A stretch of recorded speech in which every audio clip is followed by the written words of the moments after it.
चलिए ठीक है। तो देखिए उनका जो मेन, जो कल अपन ने बात की थी, तो उनका ये था कि सबसे पहले तो ये था कि जिस समय बनते फायान यहाँ आए, यानी कि आप ये लगा लिए 400 से 410 12 बीस ईस्वी तक, उस समय पूरे भारत में कहीं भी दंगा फसाद या लड़ाई झगड़ा या ऐसा कुछ भी नहीं था। हर ओर अमन अमन शांति थी। कोई भी धर्म के नाम पर या वैसे जो है पैसों के मामले में कोई लूटपाट जैसा कोई काम नहीं था। तो पहला पॉइंट तो ये था कि उस समय भारत में बौद्ध राजा जो थे, बौद्ध शासन था और लोगों में अमन चैन था। दूसरा जो पॉइंट है इसमें कि बनते फायान ने लिखा कि जो मध्य देश है, यानी काबुल से लेके कलकत्ता तक का जो एरिया है, उसमें हर जगह पे जितने भी राजा हैं सभी बौद्ध राजा हैं। अगर वो बौद्ध राजा हैं वहां पर, तो इसका मतलब उस समय गुप्त वंश का राज था, और गुप्त वंश जो है फिर इसका मतलब वो बौद्ध हुए। तो जो हमें इतिहास में ये पढ़ाया जाता है कि ये लोग जो थे, ये क्षत्रिय थे, ब्राह्मण धर्म को मानते थे, अश्वमेध यज्ञ करते थे। इन्होंने जो है बुद्धम त्याग दिया था, कि ये इनसे पहले ही जो राजा थे उन्होंने त्याग दिया था, और ये उस समय तो हर जगह ये अश्वमेध यज्ञ होते थे। ये राधा कृष्णन जैसे या और जो से भी लोग हैं, सभी ने यही हमें पढ़ाया, हमारी जो किताबें हैं उसमें यही पढ़ाया जाता है।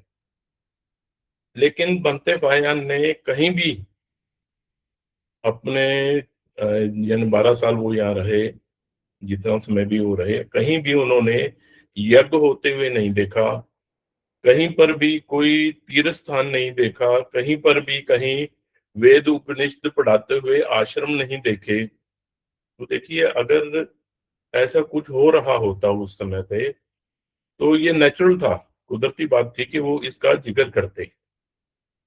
अगर आज कोई भारत आए, पंजाब में जाए और वो सरदारों की बात नहीं करे, या यूपी में जाए और वहां पर धोती कुर्ता पहने हुए लोगों की बात नहीं करे, तो इसका मतलब ये है कि उस समय ऐसी चीज नहीं थी।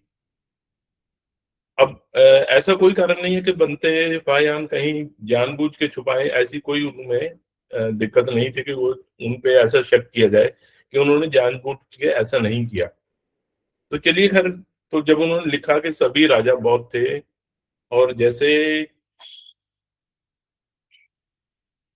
मैंने ये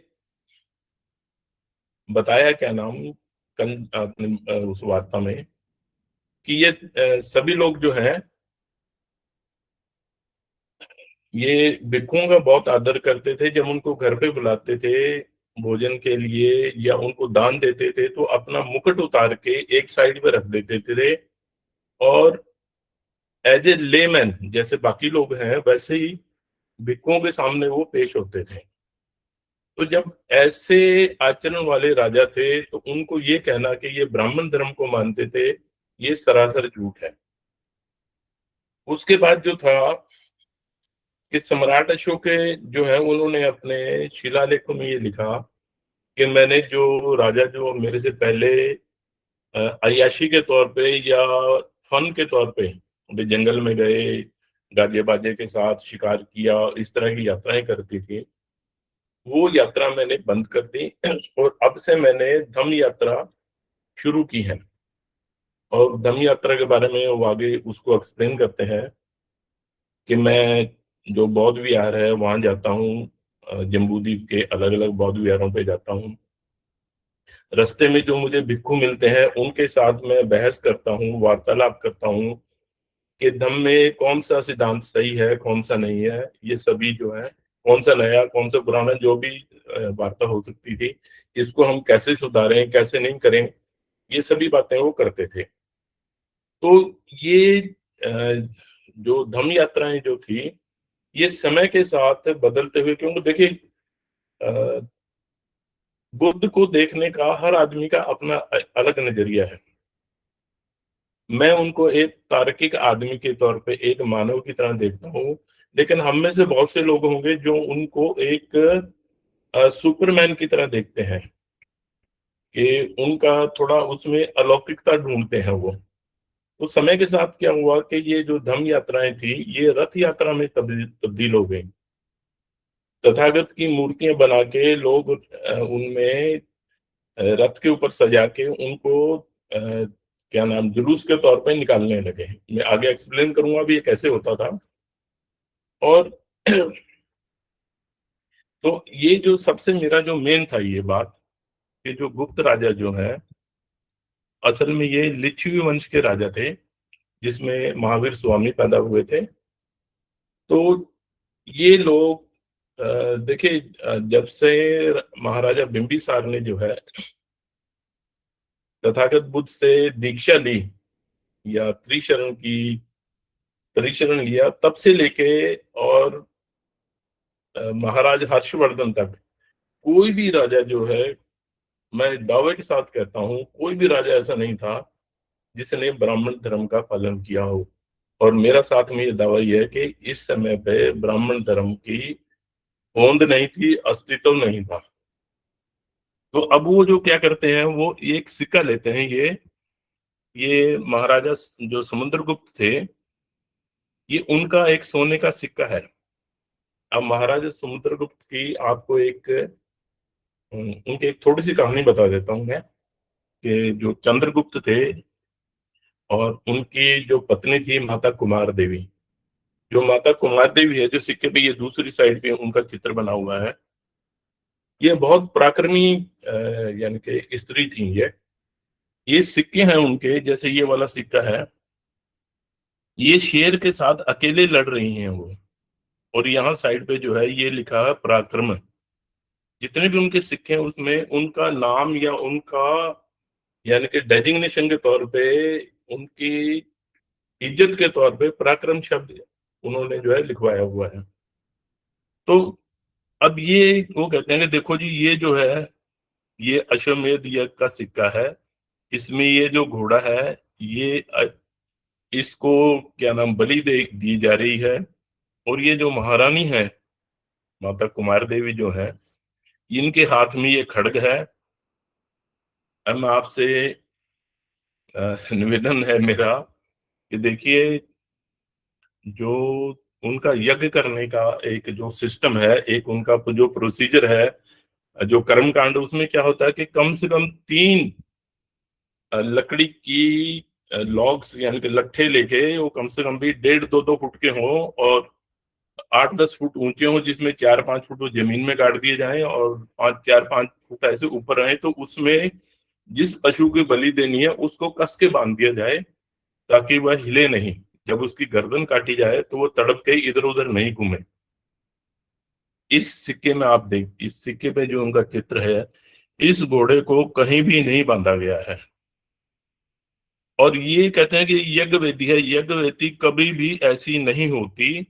अगर आपने हवन करते हुए लोग देखे हो तो उसमें कभी भी ऐसी वेदी नहीं होती। फिर देखिए उस पर क्या है कि ये जैसे हम सजावट के लिए फरियां बांधते हैं आजकल, पहले पुराने जमाने में शादी में वो ऐसे गली में मोहल्ले में ऐसे लगाई जाती थी। या अब भी हम जब किसी अपने गुरु का जन्मदिन मनाते हैं तो वो फरियां लगाई जाती हैं। तो ऐसे ही ये लहरा रही हैं वहां पर। और इधर जो है, अगर आप इस सिक्के को मैं थोड़ा बड़ा कर दूं तो देखिए ये उनके हाथ में चंवर है। ये यहाँ तक ऐसे जो है नीचे इसके जो है वो बाल या जिसका बना हुआ ऐसे लहरा रहे हैं ये। अब कोई ये कहे कि इस चंवर से जो है घोड़े की गर्दन काटी जा सकती है, तो मैं कहता हूं कि ऐसे बेवकूफ आदमियों को ही किताबें हमारे सिलेबस से हटाई जानी चाहिए। मतलब बेवकूफ कहो और असल में कहो तो ये धोखेबाज लोग हैं। अब देखिए मैं आपको कुछ चित्र दिखाता हूँ। ये मौर्यकालीन एक यक्षी का वो है, मूर्ति है ये शायद पटना या कहीं म्यूजियम में रखी हुई है। इसके हाथ में ऐसा ही चंवर है ये। और जो पंजाब के लोग हैं, जो गुरुद्वारे में जाते हों या किसी और धर्म स्थान पर भी जाते हों, तो अक्सर क्या होता है, वो जो धर्म ग्रंथ होता है, खास करके गुरु ग्रंथ साहब जो है, उसके ऊपर चंवर डुलाया जाता है ऐसे। तो अगर कोई कहे कि उस चंवर से घोड़े की गर्दन काटी जा सकती है, और ये कहे कि ये जो सिक्का है अश्वमेध का है सिक्का है, तो ये सरासर धोखाधड़ी है। अब ये देखिए, एक ये उनकी किसी देवी का मूर्ति है ये बंगाल में मिली थी, और ये करीबन उस समय की है जब बंते ह्यूनसांग या बंते इरसिंह भारत आए थे।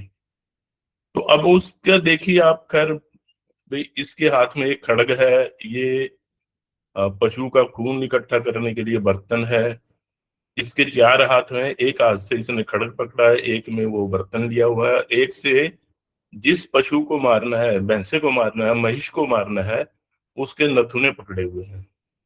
तो जब आपने बलि देनी हो तो इस तरह से बलि दी जाती है, ये इस तरह से बलि नहीं दी जाती। और इस सिक्के पे क्या लिखा है, महाराजा धीराज अश्वमेधा पराक्रम है। अब उसका वो कहते हैं जी इसमें अश्वमेध शब्द आ गया, तो ये तो अश्वमेध है।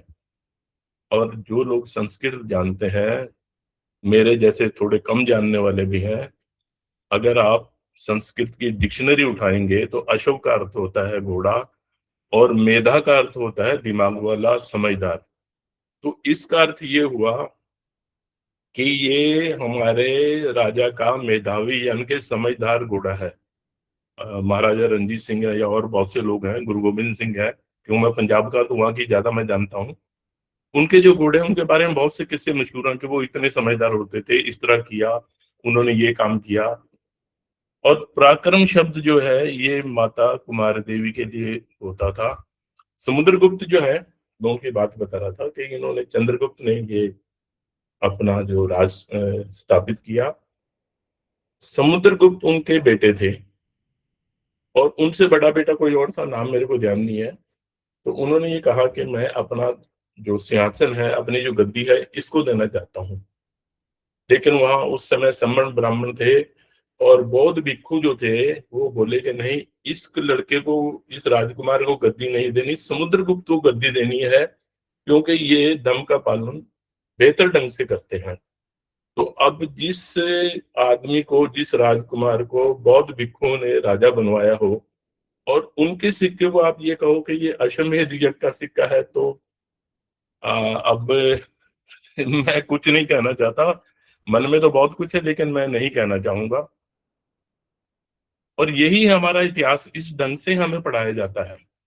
आपको कोई नहीं बताएगा ये जो इस तरह के हमारे जो सोने के, भी ये वो घोड़ा है, या इस कुमार देवी के बारे में, माता कुमारी देवी के बारे में कोई नहीं बताता। अच्छा, दूसरा देखिए, ये जो चित्र है जो सिक्के के दूसरी साइड पे, ये नीचे शेर के ऊपर जो है माता कुमार देवी बैठी है, और वो कहते हैं ये तो दुर्गा है जी। और इनके बहुत से और सिक्के हैं, उनपे अगर ये नीचे शेर नहीं तो कहती है तो लक्ष्मी है। जबकि इसके साइड में जो नाम लिखा हुआ है, ये कुमार देवी पराक्रम, बिल्कुल क्लियर ढंग से लिखा हुआ है। उसके बावजूद वो लोग कहते हैं कि ये लक्ष्मी है जी, ये दुर्गा है, या जो भी वो अपनी देवी का नाम देते हैं। जबकि सिंहासन का अगर आप सही ढंग से अर्थ करें तो उसका अर्थ ये होता है शेर के ऊपर बैठने वाला। और ये माता जो है हमारी कुमार देवी इतनी पराक्रमी है ये कि शेर से भिड़ जाती है अकेली, और ये जो है उस शेर के ऊपर बैठी हैं। अब जिन बातों का बनते फाया ने जिक्र नहीं किया, उन्होंने कहीं भी वैदिक यज्ञ किया जाता नहीं देखा। अब देखिए, महाकारुणिक बुद्ध जो है उन्होंने 45 साल अपना धम्म प्रचार किया। हमें क्या पढ़ाया जाता है आज के समय में, वो क्षत्रिय थे, उन्होंने ब्राह्मण धर्म के या वैदिक धर्म के खिलाफ आवाज उठाई, और उसको सुधारने के लिए वो घर से निकल गए। जो भी उनका वो है अपना कहानी बनाई गई है। लेकिन उन्होंने 45 साल अपने दम पर प्रचार किया। वो उसमें मेरा ख्याल है कूटदंत के सिवा कोई भी ऐसा वाक्य नहीं है जहां उन्होंने यज्ञ से पशु आजाद करवाए। जब 45 साल में उन्हें सिर्फ एक आदमी यज्ञ करने वाला मिला जो बलि दे रहा था, और आप ये कहो कि जी हमारा धर्म तो इतना फैल गया था कि तथागत बुद्ध जो है उसको सुधारने के लिए घर से निकल गए। उनके पूरे उसमें क्या नाम जीवन में 45 साल का जो उनका चारिका की, उन्होंने एक भी आदमी उनसे यज्ञ अपने वेद पे, यज्ञ पे, उपनिषद पे, गीता पे कहीं भी कोई बहस करने नहीं आया। उनके पास सिर्फ इतने ही जो लोग आए वो इतना ही कहने के लिए आए कि हमें भी ब्राह्मण माना जाए। अच्छा, दूसरा, उनके कहीं भी किसी आदमी को जनेऊ पहने हुए नहीं देखा। अब जनेऊ जो है ये वर्ण का या जाति की एक निशानी है।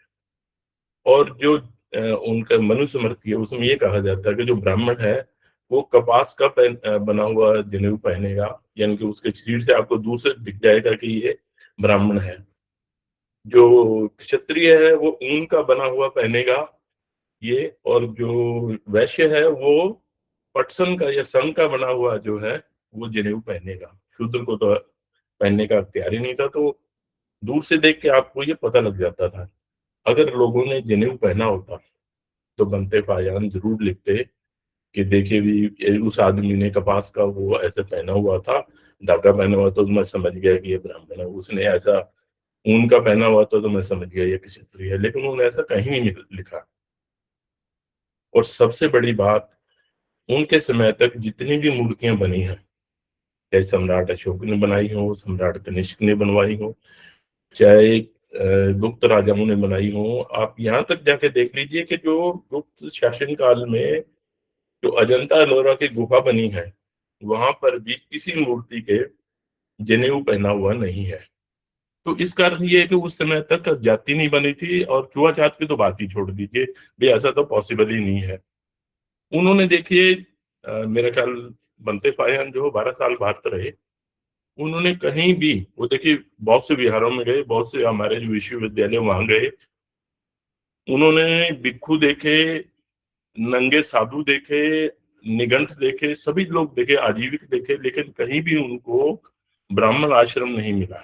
उन्होंने कहीं नहीं लिखा कि यहाँ बिहार था और वहां पर जो है ये ब्राह्मण जो है अपना एक आश्रम खोल के बैठ, कहीं नहीं लिखा। कोई भी ब्राह्मण धर्मी राजा नहीं था, सभी बौद्ध थे। वो बिल्कुल क्लियर लिखते हैं ये। और सबसे बड़ी बात, चाहे हमें आज इतिहास में ये पढ़ाया जाता है कि कौटिल्य जो था वो कहाँ तक्षशिला कहीं पढ़ाया करता था, ये सरासर झूठ है। मैंने इस पे पूरी रिसर्च की थी, और मैंने जो अपनी किताब लिखी है इंडिका का जो अनुवाद किया, उसमें पूरा एक चैप्टर लिखा है। 22 या 24 मैंने कारण बताए हैं किस कारण से वो आदमी जो है काल्पनिक पात्र है। उन्होंने देखिए कपिलवस्तु वगैरह के ये देखा भी वहां खंडर है, लेकिन और कहीं भी लेकिन वो भी कपिलवस्तु जो वो भी मतलब किसी बाहरी आदमी ने नहीं तोड़ा। वो हमारे दो कबीलों में युद्ध था जिसमें जो है वो कपिलवस्तु का जो है ये नाश हो गया। तो ये मेरा जो कल का जो बाकी बचा था, वहां से मैं इसको जो है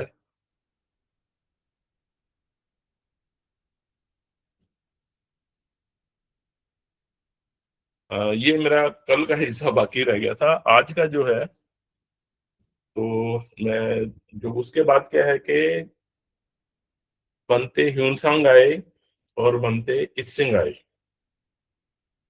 बनते ह्यूनसांग जो है वो आए 620 के आसपास, और बनते सिंह आए करीबन 675 के आसपास।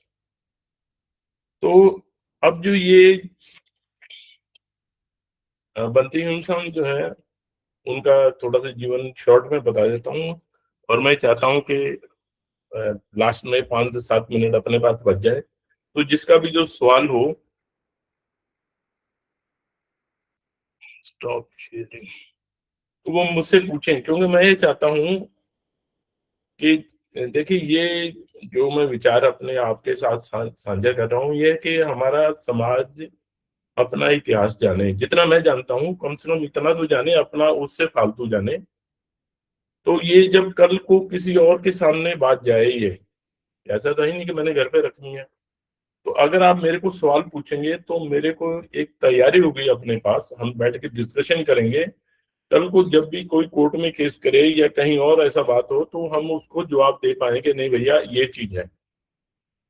जबकि मेरी मेरी पूरी कोशिश होती है कि मैं जो भी बात बोलूं उसका प्रमाण मेरे पास मौजूद हो, किताबें हों या जैसे भी ढंग से वो प्रमाण मेरे पास हो।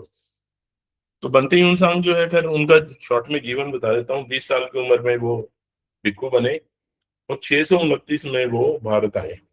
तो जैसे मैंने कल भी बताया था कि उन लोगों का जितने भिक्खु आए, सबसे मेन मकसद उनका विनय पिटक पे रिसर्च करना था। वो ये चाहते थे कि हम भारत जाएं, जो हमें यहाँ विनय के नियम बताए जा रहे हैं क्या ऐसे सच में सही है, या भारत में जो मूल विनय पिटक है उसमें कुछ अलग से नियम है। तो वो यहाँ, और देखिए सभी जितने भिक्खु आए यहाँ पर, कोई नालंदा गया, कोई तक्षशिला गया, या कोई अपने दूसरे जो है अपने अ, दूसरे जो विश्वविद्यालय हैं वहां गया, और उन्होंने जाके अपना जो है अध्ययन किया, लोगों से किताबें ली, उनके साथ विचार विमर्श किया। तो जब वो बनते यहाँ पर, यानी कि करीबन 16 साल यहाँ रहे, उसके बाद वो यहाँ से 657 बौद्ध ग्रंथ लेके गए। तथागत बुद्ध की सोने चांदी की मूर्तियां लेके गए, और 150 अवशेष जो थे तथागत बुद्ध के, अस्थियां थी या जिस ढंग के जो भी थे, उनका चीवर का कुछ हिस्सा मिला, या कुछ और ऐसा सामान जो तथागत बुद्ध के साथ जुड़ा हुआ था, वो लेके अपने देश गए। वहां 19 साल तक उन्होंने उन धम्म ग्रंथों का अनुवाद किया चीनी भाषा में, और जब हमारे ग्रंथ यहाँ जला दिए गए तो मोस्टली ग्रंथ वहां से लाके हमने फिर से अनुवाद करके अपने यहाँ पर अपना जो साहित्य था उसको पूरा किया। 664 में उनका परिनिर्वाण हुआ, और उस समय सबसे मेन बात ये हुई कि जिस समय उनका अंतिम समय आया, उन्होंने बिल्कुल मुस्कुराते ही कहा कि मेरे जो जीवन का लक्ष्य था वो मैंने हासिल कर लिया। तथागत बुद्ध की जन्मस्थली देख ली, उनके विहार देख लिए, जहां जहां उनके कदम पड़े थे वहां मैंने माथा टेक लिया। जो किताब में पढ़ना चाहता था वो पढ़ लिया, उनके धम्म ग्रंथ यहाँ लाके मैंने अपने देश में रख दिए। अब मुझे कोई मलाल नहीं है, अब चाहे मेरी डेथ हो जाए, कुछ भी हो। उसके बाद उन्होंने अपने प्राण त्याग दिए। तो ये मतलब एक मतलब बहुत से बनते इसका मैंने जैसे वो पढ़ा है, क्या नाम बनते गण का, तो ये लास्ट टाइम पे उनको बिल्कुल शांति से, यानी कि मौत को स्वीकार करना, बनते ह्यून के बारे में मैंने पढ़ा। उनके बाद बनते इस सिंह आए। बनते इस सिंह ने भारत के बारे में बहुत ज्यादा नहीं लिखा। हाँ, अपनी जो यात्राएं हैं उनको लिखा भी, मुझे कहाँ क्या कुछ दुख मिला या कुछ लोगों का सहयोग मिला वो लिखा उन्होंने। और उनका सबसे मेन मकसद जो था वो विनय पिटक पे रिसर्च करनी थी। तो उन्होंने विनय पिटक पे रिसर्च की, और यहाँ से फिर वो करीबन 400 बौद्ध ग्रंथ यहाँ से लेके गए। अब जितने भी लोग ये लिखते हैं उनके बारे में,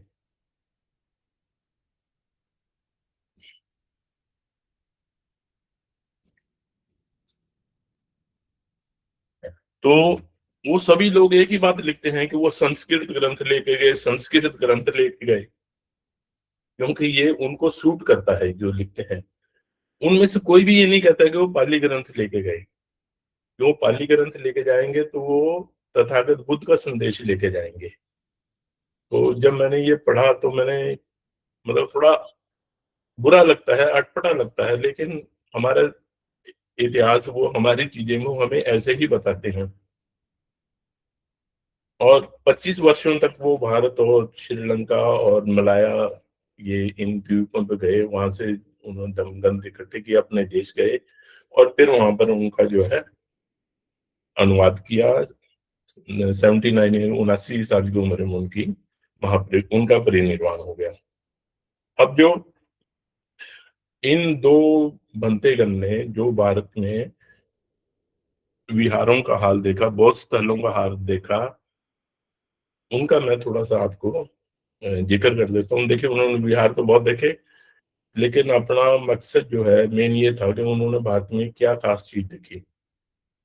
तो बमते फायान जो अपने ह्यूनसांग जो है, उन्होंने सम्राट अशोक के बहुत से स्तंभ देखे, उनके बनाए हुए स्तूप देखे, उनके बनाए विहार देखे, और बहुत सी चीजें ऐसी देखी जो उन्होंने आज के समय पे हमें नहीं मिल रही हैं। समय आएगा, हो सकता है हमें जैसे और बहुत सी चीजें मिली हैं, बहुत से हमें खंडर मिले हैं ऐसे, वो भी मिलेंगे कभी ना कभी।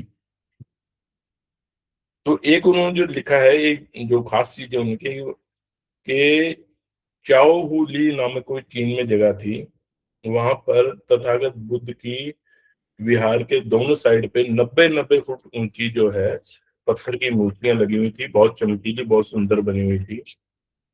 जो बामियान का ये अपना अभी बुद्ध की मूर्तियां जहाँ तोड़ी गई थी, वहां पर वो लिखते हैं कि वहां एक तो ये 140-150 फुट ऊंची पत्थर की दो मूर्तियां थी, और उसके साथ ही कांसे की एक 100 फुट ऊंची मूर्ति थी इन्हीं के साथ ही। अब वो कांसे की मूर्ति हमें नहीं मिली है, उसको कब खत्म किया गया, कौन ले गया, या उसके पास किसी और पहाड़ी में है, ये समय आने पे हमें पता चलेगा। और एक बात उन्होंने ये लिखी कि वहां पहाड़ी पर एक तथागत बुद्ध की महापरिवार स्थिति में एक मूर्ति है, तो वो 1,000 फुट लंबी है। अब ये मूर्ति देखिए, मेरे नोटिस में नहीं आई भी, कहीं किसी ने देखी हो तो।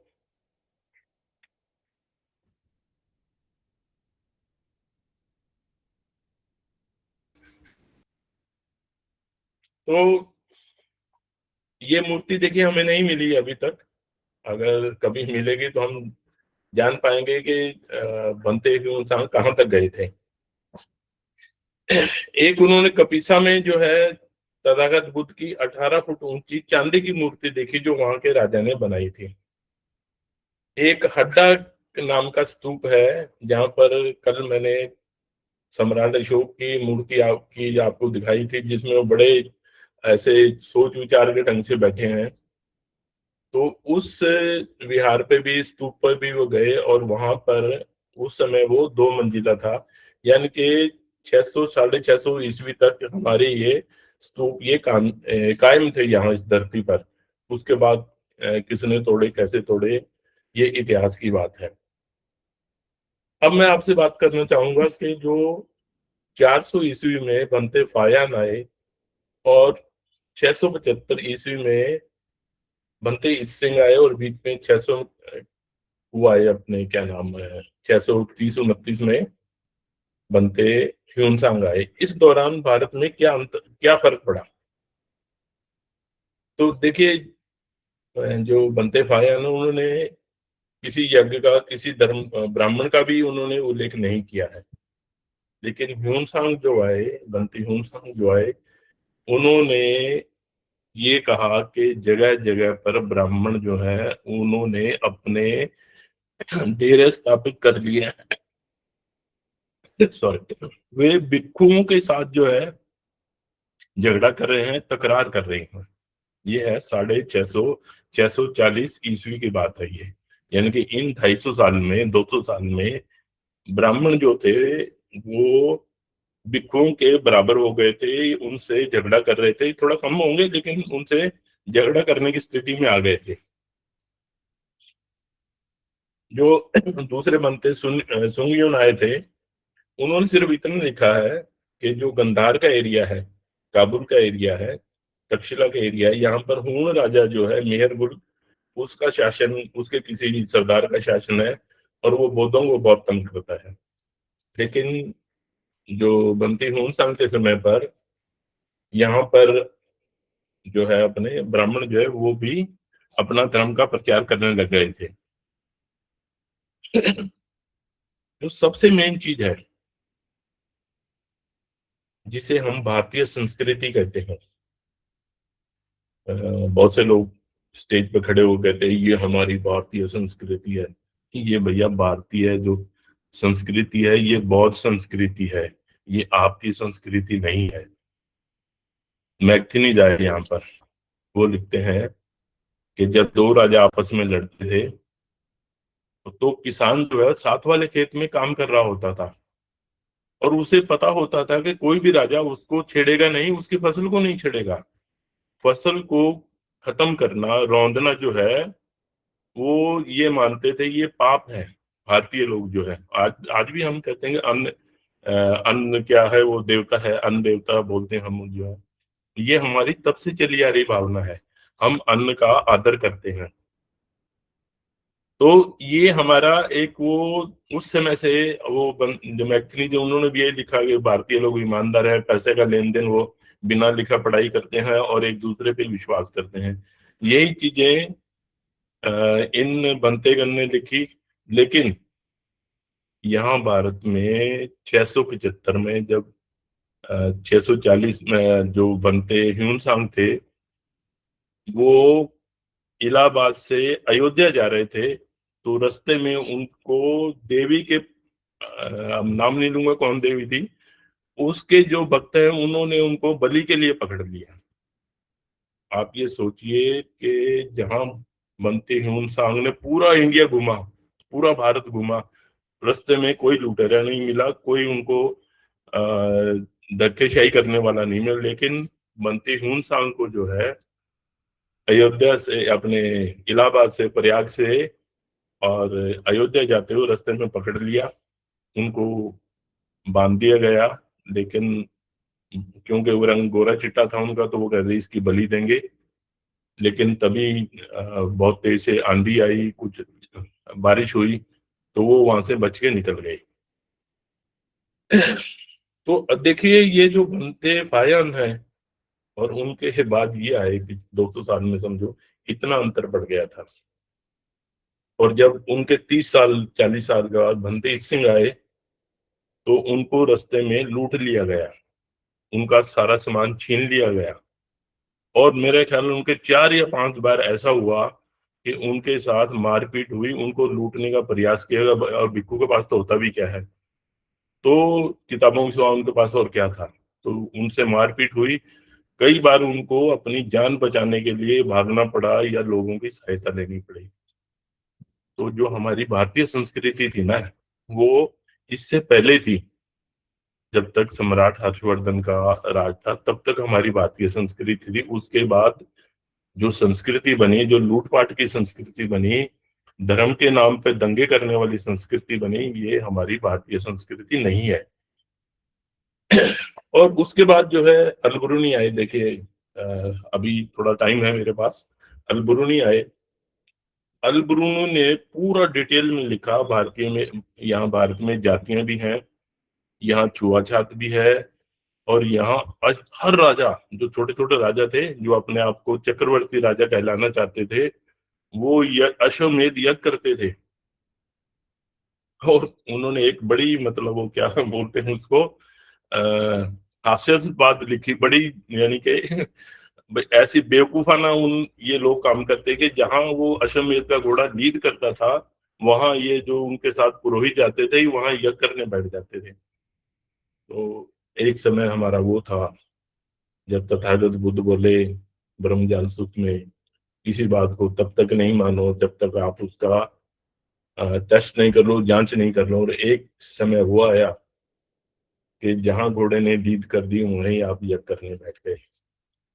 तो ये समय के साथ, सिर्फ मैं आपको ये बताना चाहता हूँ कि जब तक भारत में बौद्ध शासन था, बौद्ध राजा थे, तब तक ही यहाँ भारतीय संस्कृति थी। उसके बाद भारतीय संस्कृति में सेंध लग गई और जो भारत का एक सम्मान था वो समाप्त हो गया। समय की बात है सर, जब हम छोटे पढ़ते थे तो मास्टर हमें बोला करते थे, करिए 1970-75 की बातें हैं, कि अंग्रेज ये बोलते हैं कि अगर भारतीय कोई आपसे हाथ मिलाए तो अपनी उंगलियां गिन लेनी चाहिए, कोई ना कोई उंगली वो आपकी निकाल के ले जाएगा। एक मतलब इतने बदनाम हो गए थे हम। अब जो सबसे ज्यादा ये शिक्षा के मामले में हमसे धोखाधड़ी करते हैं, वो है पंच विद्या और चतुर्विद्या। तो जो भारत में लोगों को शिक्षा दी जाती थी, हमारे बौद्ध विहारों में जो शिक्षा दी जाती थी, वो होती थी व्याकरण की, नंबर 1। जो पंच हमारी 5 विद्याएं होती थी, नंबर 1 व्याकरण, दूसरा कला या शिल्प यानी आर्ट्स एंड क्राफ्ट, तीसरा चिकित्सा, मेडिसिन, डॉक्टरी जो है वो, और चौथा तर्कशास्त्र और 5वां नैतिक शिक्षा। अब व्याकरण जो है ये आपकी भाषा सुधारता है। कम शब्दों में आप बहुत सी बातें लिख कर दे, खास करके अगर आप देखिए सम्राट अशोक के शिलालेख पढ़े, उन्होंने थोड़े से शब्दों में पूरी बात लिखी हुई है। और कला शिल्प का तो देखिए, आप कहीं भी चले जाइए, हमारी अजंता अलोरा की गुफाएं देख लें, सम्राट अशोक के स्तंभ देख लें, सांची का स्तूप देख लें, तो ये तो हमारे में वो एक्सपर्टीज थी उस समय के। चिकित्सा में तथागत बुद्ध जो है उनको वैश्य गुरु कहा जाता था, यानी कि एक्सपर्ट जो डॉक्टर है वो कहा जाता था, क्योंकि वो, और ये भिक्खु जो थे, ये आज जो हमें जगह जगह घर पे हमें ये टोटके मिलते हैं, भी ऐसा करो तो जुकाम ठीक हो जाएगा, ऐसा करो तो बुखार ठीक हो जाएगा, ये जो बौद्ध भिक्खु हैं उनका ही सिखाया हुआ है ये। तर्कशास्त्र तो देखिए ब्रह्मजाल सूत्र वो तर्कशास्त्री है। जो बुद्ध धर्म का जो मेन है वो है प्रज्ञा होना, वो भी तर्कशास्त्र तर्कशील होना ही है। और नैतिकता तो देखिए बुद्ध धर्म की जो है नींव है, पंचशील है, ये क्या नाम है अपना नैतिक शिक्षा ही है। अब उनके हैं चतुर्वेद। अब ये शब्द आया बनते ह्यून ह्यून सांग ने जो लिखा उनकी किताब में। अब एक सिरे से वो लोग चिल्लाने लगे, एक वो है क्या नाम है, गीदड़ हुकनी बोलते हैं, जैसे भी एक गीदड़ हुकता है तो उसके बाद पीछे सारे हुकने लग जाते हैं। कुछ लोगों को मेरे शब्द ये वो कहेंगे जी ये विद्वता वाले शब्द नहीं है, लेकिन एक्चुअली में यही कहानी है। उन्होंने कहा चतुर्वेद का अर्थ है जी 4 वेद। चतुर का मतलब 4 और विद का मतलब वेद होता है, विद विद का मतलब ज्ञान हासिल करना, और विद का, और इससे वेद शब्द बना है। अब कैसे बना इसको कोई नहीं बताता। चतुर्वेद का मतलब है 4 वेद। ह्यून-सांग बनती ह्यून-सांग के समय पे हमने 4 वेद जो अपने बना दिए थे, लेकिन बनते ह्यून-सांग ने उन 4 विद्याओं का जिक्र अपनी ही किताब में किया है।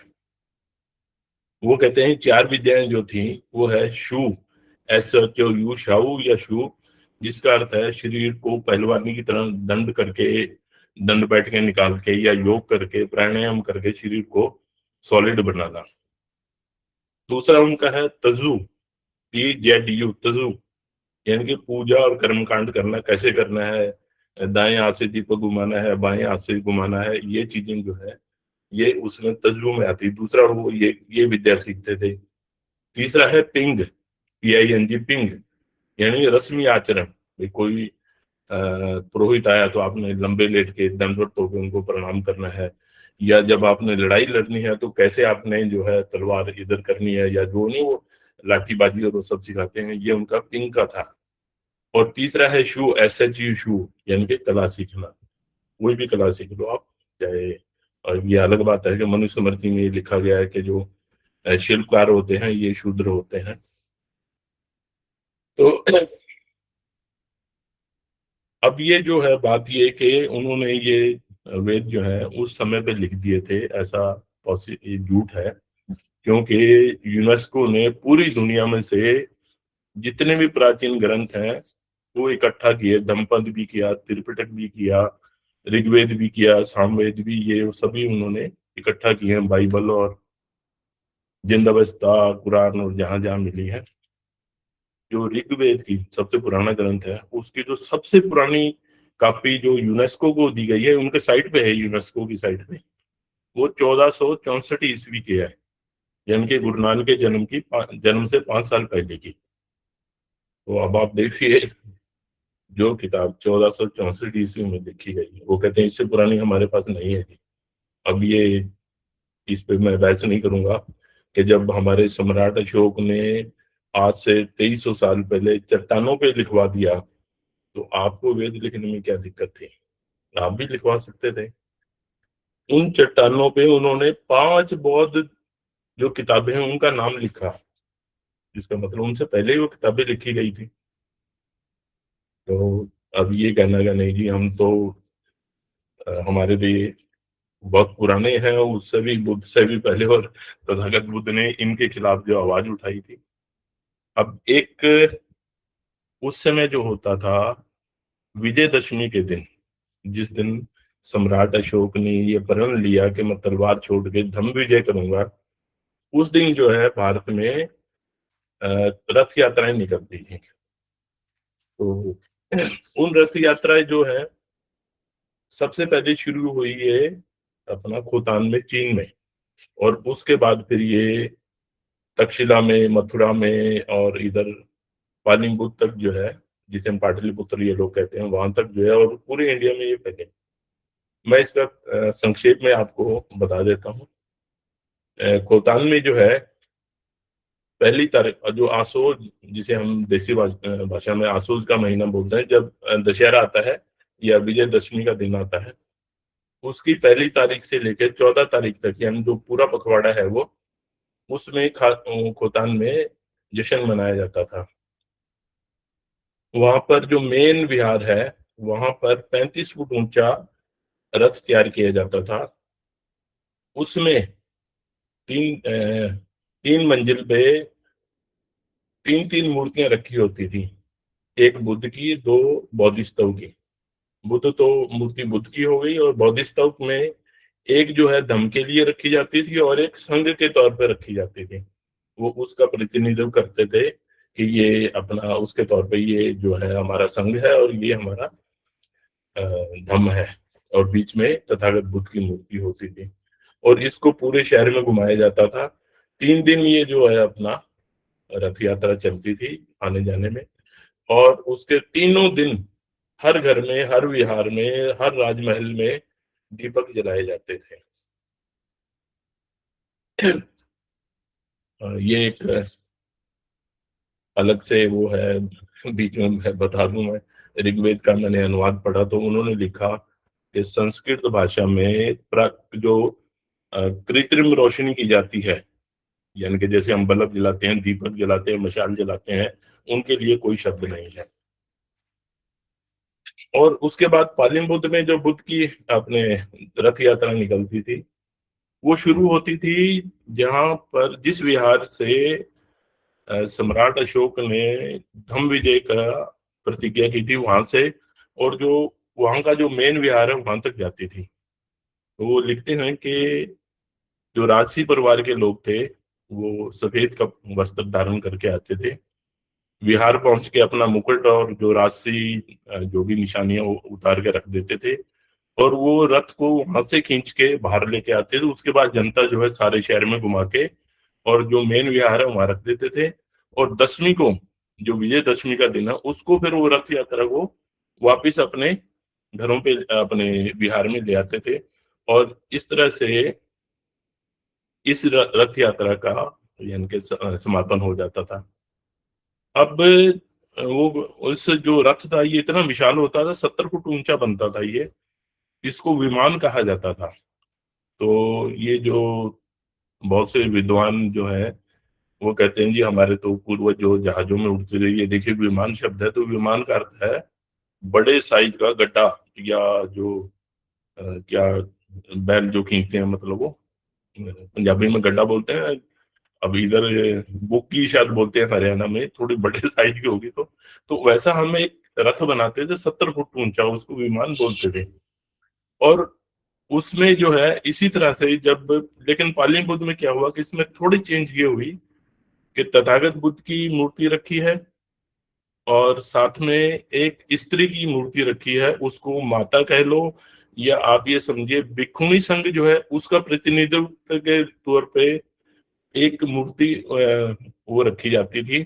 और इधर एक बोधिसत्व की मूर्ति होती थी, जो आप संघ का या धम्म का स्वरूप मान लीजिए। और ये 5 मंजिला होता था, पंचशील को दर्शाता हुआ, और सभी जगहों पे ये तीन तीन मूर्तियां इसी ढंग से रखी होती थी। भिक्षुणी संघ जो वहां का, वो अपने अलग से एक रथ यात्रा निकालता था, इसके साथ ही चलते थे, मतलब वो अपना रथ लेके आते थे, वो इसके साथ चलते थे। तो ये उस समय हमारा ये था। अब इसमें एक चीज और थी कि इसके बाद जो आगे पूर्णिमा आती है, उसके बाद से भिक्खु अपना वर्षावास खत्म करके, और वहां से फिर वो फिर से चारिका शुरू करते थे। और उस समय पे बंते फायान ने लिखा, ये आपने, सॉरी, बंते ह्यूनसांग ने लिखा, उस समय विहार में, हर विहार में यानी कि दीपक जलाए जाते थे। और वो दीपक ऐसे होते थे जो बारिश में और आंधी में बुझते नहीं थे। तो मुझे थोड़ा यूं लगा कि ये बनते जो है थोड़ा झूठ बोल रहे हैं, जो मुझे लगा। लेकिन फिर मैंने इस पे रिसर्च की और मैं दिखाता हूँ आपको, अगर आप ये देख पाए तो। ये दिवाली के टाइम पे ऐसे ये मैंने खुद बनाया ऐसा। और फिर मैंने इसका एक छोटा रूप ये बनाया, ये ऐसे। और इस पे मैंने अंदर दीपक जलाया, मोमबत्ती जलाई। इसको आप मैंने शावर के नीचे रखा, जो पूरा वो अपने कूलर चला के। और इसको इस साइड भी रखा और इस साइड भी रखा, लेकिन वो बुझा नहीं। जो हवा थी ऐसे घूम के बाहर निकल गई, लेकिन वो बुझा नहीं। तो ये हमारी कला है उस समय की।